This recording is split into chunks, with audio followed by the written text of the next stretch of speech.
Hi, my name is Jim Wilcox. I'm a senior here at Chapel Hill. I'm currently taking the ELAB class with Ted Zoller. And first thing I have to say is I had no expectations on taking this class at first. I never knew I wanted to be or get into the entrepreneurial community. One of my friends, Ritwick Pavan, he kind of introduced me, to his side of the entrepreneurship community, along with Ted Zoller, who's been somewhat of a mentor to me this year. He's the one who really wanted me to join this class, and my overall expectations, I didn't know what I had no idea what to expect. And when I got into the first few classes, it really opened my eyes to how many different avenues one can take into the entrepreneurship community. And when I took the survey on whether you would make a good fit as creating your own business or joining a business or even funding it, the one that stuck out to me and that fit me was being more joining the company and kind of learning my steps throughout the company, and finally being able to be a delegator and trust that the employees that are below me would be able to succeed without my overall supervision all the time.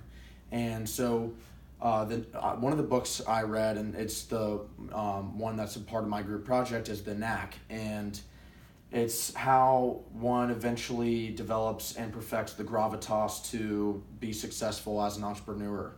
And the book is based on how to adapt to the mindset of an entrepreneur.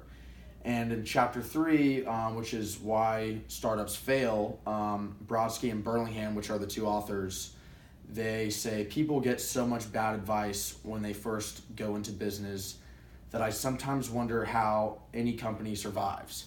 And I think that speaks really close to me, just because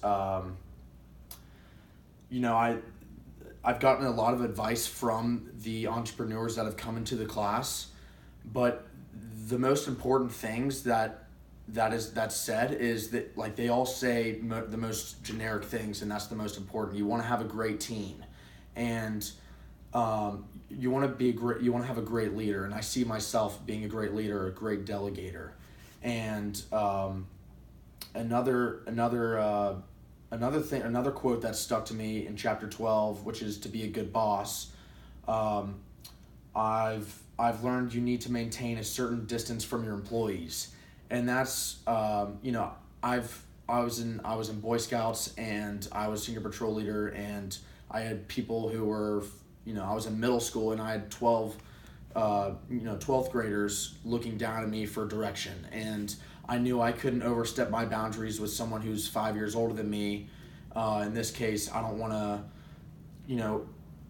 hover over all my employees and tell them exactly what needs to be done. I insist that they be able to learn on their own and use their special strategies and skills to create and complete a project, with maybe some insight from me or from other employees. And I think it's so important.